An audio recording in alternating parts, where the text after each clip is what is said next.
Jidal munazarah bahsul masail itu masa lalu, makanya saya menghindari biasanya jidal-jidal ya. Mohon maaf Kiai ya, saya menghindari sekali karena kalau dipancing takutnya masuk, sayanya masuk nggak bisa keluar ya. Itu pesan dari guru saya ya. Tapi kalau ada yang bertanya dan ada yang mau mubahasa, saya terima, tapi saya nggak akan datang kalau diundang debat. Tapi kalau mau datang, tafadhal, ana maftuh, ana maftuhu ra'yan aqlan wa qalban insyaallah ya, nggak ada masalah.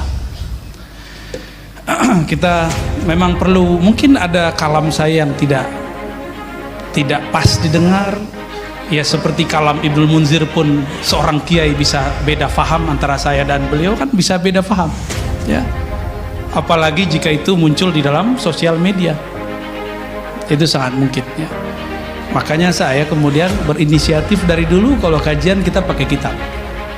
Jadi ketika mau bahasa kita kitab dengan kitab. Tapi setahu saya sepanjang ini berdebat dan melihat sejarah perdebatan, orang berdebat kalah tidak terima, menang pun tidak ada rasa apa-apa. Dua-duanya kalah di sisi Allah. Karena dua-duanya sama hatinya keras. Satu hati keras merasa menang, merasa benar. Satu hati keras karena merasa malu.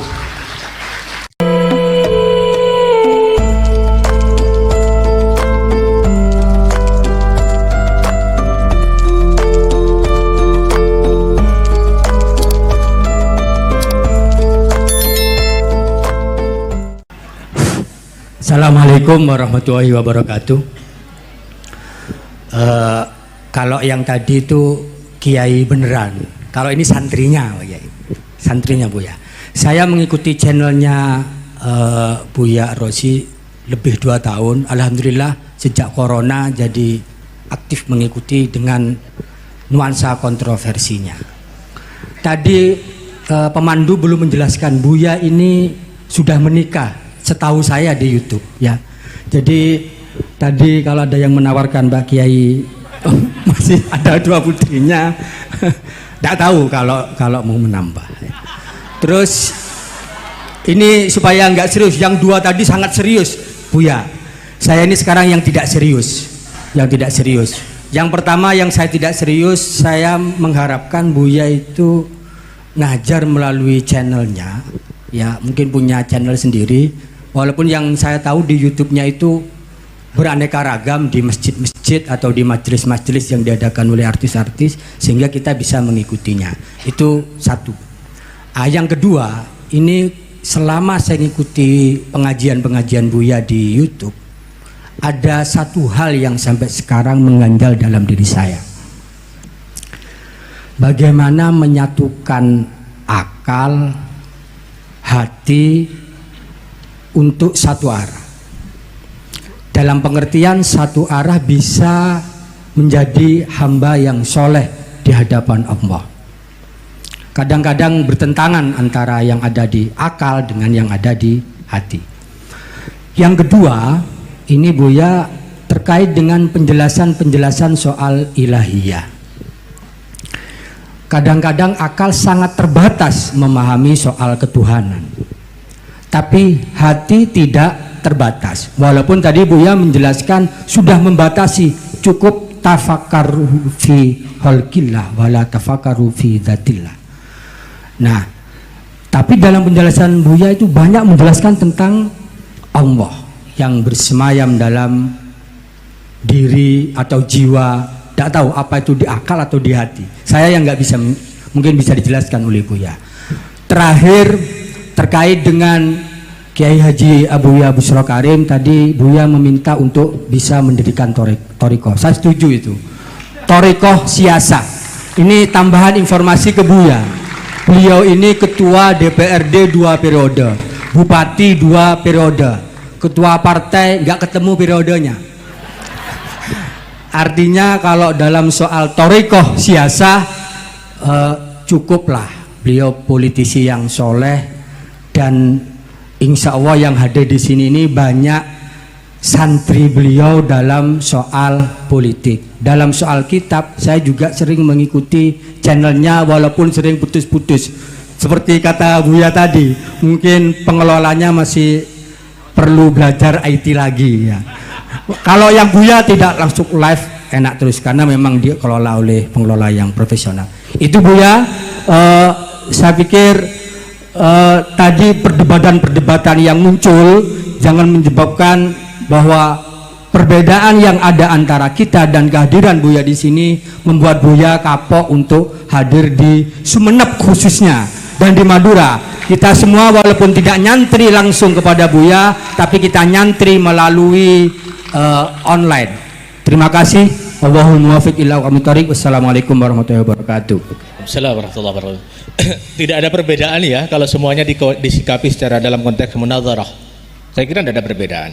Semuanya sama dalam konteks melengkapi pengayaan khazanah kita tentang keislaman.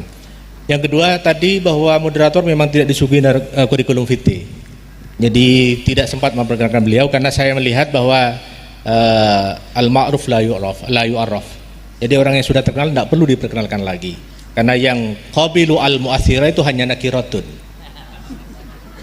Sementara Buya sudah makrifat di mana-mana di channel YouTube-nya. Alhamdulillah kali ini kita datangkan langsung beliau dan sempat mengaji kepada beliau.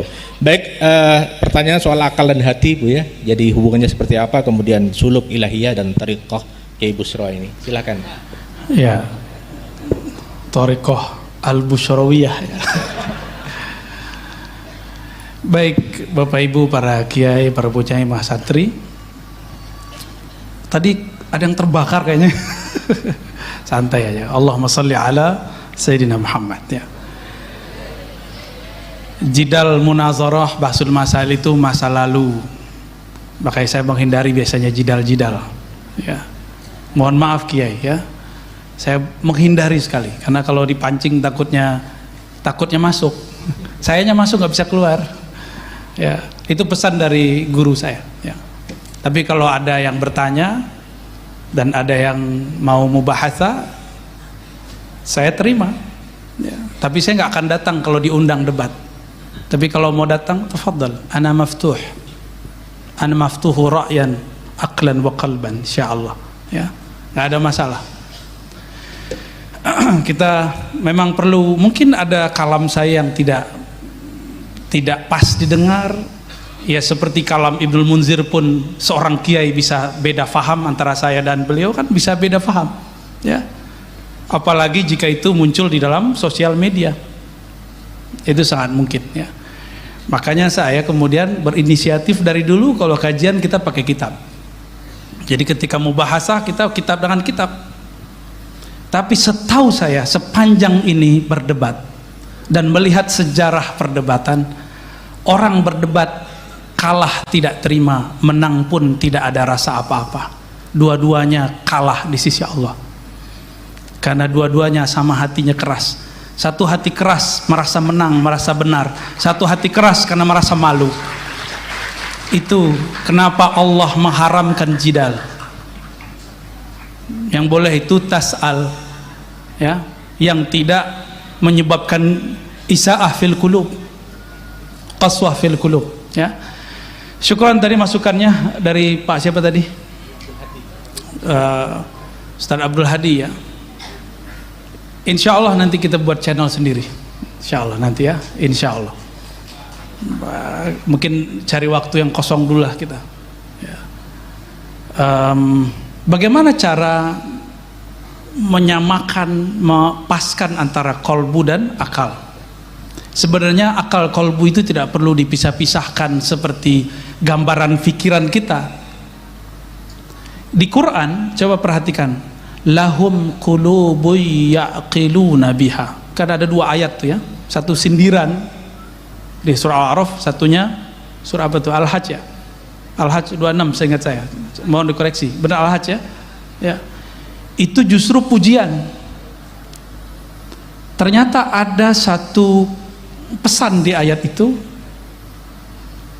jadikan kolbu sebagai server, sebagai khazanah, sumber bertaakul, berfikir. Selama ini kita berfikir itu sumbernya hissi, hawas, apa yang terbaca, apa yang terlihat.